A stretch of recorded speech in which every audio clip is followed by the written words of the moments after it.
Alright, I kind of went off on too many tangents and I'm getting really fucking tired. Sorry I haven't been on in a while. I had a couple of videos planned, but they weren't anything really worth talking about. Today we're going to briefly talk about some old phrase you probably heard before. I cannot control what others do, but I can control what I do. Because you'll see a lot of people, especially nowadays, they'll bitch about companies' internal affairs, they'll bitch about companies' politics, they'll bitch about companies' uh software, but it never ran through their heads that it doesn't matter if they change or not. If your cause is truly righteous, boycotts do actually work. Like, believe it or not, you can go too far and you can fuck up your reputation and all that. So, what you want to do is not think about it as I'm boycotting to change a company. Think of it as I am cutting this company out of my life. I don't like them anymore, so I'm going to choose not to use their software or play their games or watch their movies, whatever the fuck they do. That's important because I think it does create kind of an unhealthy mindset, that you spend all this time bitching and moaning about something that nobody's forcing you to buy. Like you're not going to change it yourself. Maybe if enough people bitch, they'll change it to an extent, but the people get the wrong idea about protesting. Okay? Protesting is not about trying to or sorry, boycotting in this case. It is not about trying to inspire change. It is about saying you have given up on this product and you will personally not be buying it unless change is enacted, you know? So like I don't really give a shit if Microsoft lives or dies. I'm sure they'll just continue to make their operating system worse. It's not my problem. I don't have to use it. I'm done complaining about it. I'm done like I see fucking critical bugs like every other day now. It's so fucking dog shit. Like fuck my ass, man. Will Windows ever be usable on a production machine? It's not even a fucking real operating system anymore. Jesus fucking Christ. But I'm using Artix S6. A lot of people will say, "Oh, you must have a political ideology." I don't. I just think SX is really cool. S6 is really cool, and I want to use that in its system. And I also like Arch Linux. So having the two things in one, that's really cool. I like that. But everybody gets so identitarian over everything. Legit, I said I joined a Simplex chat on a forum called Hack Liberty, and they said, "Oh, that must be Nazis." I'm like, "What in the fuck are you talking about?" And they said, "Anything with the name Liberty in it is Nazis." Unless it's like old school liberalism or something. I don't know what the fuck they were talking about. I said, I'm looking at this forum and it looks pretty old. So I think Liberty meant something different back in the 2000s or 90s or whenever this was made. And but what really spawned this was I was looking at some YouTube comments on the new GTA thing on Bellular News because I watch his clickbait slop or whatever. But he was talking about um what the fuck was he talking about? He said you can't trust companies anymore. And somebody else said, "Yeah, you can't." Like, why is that even a question? And I said, "Yeah, you can't control what a company does. You can't change their affairs. You can't put your will onto a company. It's just not in your right, basically." So people bitch and moan because they're like, "Oh, I really want to spend $100 on a video game," instead of thinking, if this company is objectionable to them, why don't they just not buy it? Why don't they just not play it? Why is that your problem? you know? And that's kind of the thing I'm starting to not get is people really don't follow that advice. They don't follow the you can't control what others do, you can only control what you do. Because you can boycott anything you want, and you can complain when the boycott does not result in change, but you have made a victory in your own life at the same time. You did not invest in this product, you did not use that product, and you saved money, you saved yourself from supporting such a company, and you're better off for it. Now you can apply that to other areas of your life. You can do that to the next product. You can do that to, I don't know, like toxic people in your life or something. You can tell yourself that I can make the change. If you don't like Windows, but you're stuck using Adobe or some shit, like, get fucked. you know? But otherwise, you can switch to other operating systems. It's not actually that bad. You can switch to free software. You can just not play these shitty Windows only games that are sucky, you know? You can do whatever you want, basically.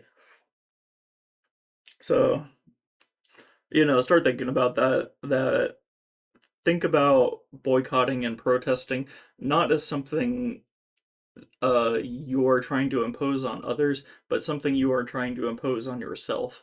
You are setting a boundary, you are setting a value on yourself, and this value is not objective or natural. This value is something that you have given yourself, and whether or not you like that value, whether or not you can achieve that value, will determine how you feel later. So, like, if you constantly bitch about Microsoft, but you're still on Windows, like, okay, so you bitch and moan, but you can't make any changes. You can't get off of it. You can't make the first step, you know? So that is why I call proprietary software users cuckolds. Uh, Really more like Stockholm syndrome kind of people, because I talk to gamers and it is honestly extremely sad seeing them. Like, you can tell that they're trapped in Windows because there's just no way out for them.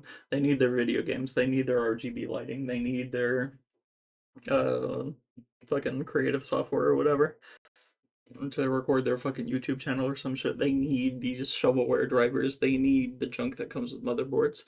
And I just don't want to be that way, you know? I can't control that people like that exist. I wish I could help change people's minds, and I do sometimes. But I realize that I can't help these people really. They're gonna be stuck in the maze. And they're just gonna do what they need to forever in order to, use their software, play their video games. But I am taking the steps myself to change my mindset, basically.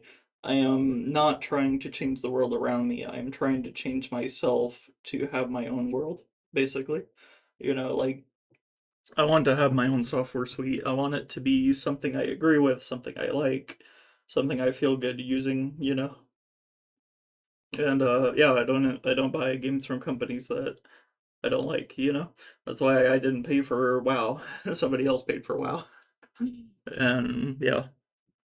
So anyways, that's kind of all I wanted to say is if you're this is kind of a rehash of another video, but I do have this new perspective on it that you do need to be the one to you're not going to protest your way out of this, basically. You can try, but for the most part what's going to happen is the world is going to continually get worse. But there are good people out there that will create software that is acceptable to you.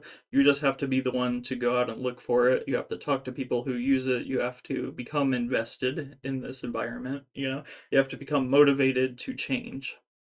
You have to become motivated to free yourself, basically, because it is truly liberating, being able to just use all free software or mix and match, and being able to say, oh yeah, Windows sucks, so I just don't use it, or this game sucks, or this company sucks, so I just don't use their products.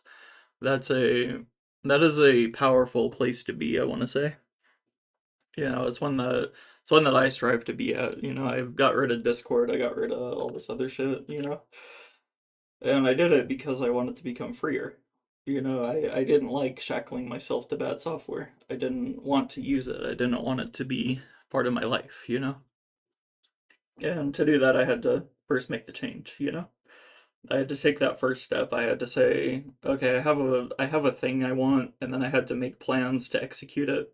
So what I did originally was I had used Linux to some capacity for a long time, but when it came to actually switching my computer, it was only a few years ago where I switched from like PC gaming to computers becoming my hobby. And what had happened was I had to first tell myself, okay, I need to switch to Linux. And then I had to think, how am I going to do that? If I drop in replace Windows, am I going to have everything? And the answer was no. So I had to start finding alternatives by booting into Linux, and I had to find alternatives for all my software. That didn't end up taking super, super long. There's a few things I'm willing to just sacrifice just so I could be freer even if I can't do some of the things I maybe would like to learn. It's just not important to me. It's not as important as freedom, and if we live in a Windows world, that's just kind of how it has to be, but I'm going to avoid it for as long as possible. But I had to make this plan, I had to find the software, and then I had to tell myself I was going to execute it, and I did eventually start just booting into Linux, and then I said, okay, I'm going to put Windows on my second boot option. I'm going to boot into it only when I absolutely need it. And then next thing I know, it had been several months before I booted into Windows. The next thing I know, I was just never booting into it because I just didn't need it. You know, I know this sounds like a pretty easy topic, but it does apply to so many aspects of our lives. It's something that being able to control yourself, even in the face of adversity, is something that I think a lot of people would be glad to learn how to do. I do think they would end up happier than even myself, because I consider myself a pretty depressed person, but this is the one thing where I can say I am proud of this. I am proud of this desktop. I love using it. It really does improve.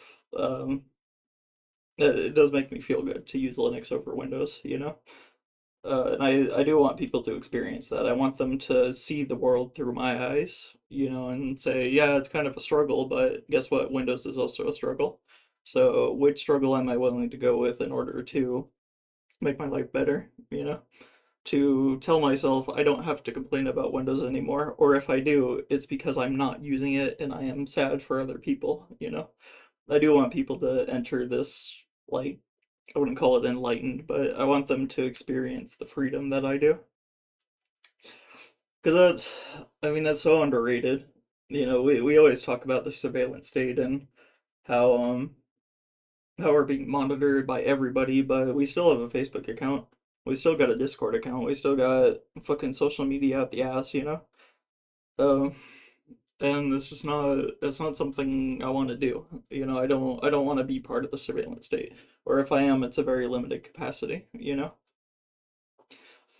So you will have to take this journey yourself. A lot of people are just gonna say this doesn't really make any sense. But I think it's something that it's worth sharing. Telling people that they can find happiness in computers, and they won't have to deal with this proprietary bullshit. They can strip their computers RGB out. They can make it better, basically, but you're not changing other people. You're not going to change Microsoft by using Linux. That's just not going to happen. They have a fucking monopoly on everything. But you can tell yourself they don't have to monopolize me too. You know, they don't have to be forced on me. I am forcing myself to use what I think is more ethical or better. And that's really a good place to be when you realize that you can take control again. There it is. I'll cut it off. Thanks.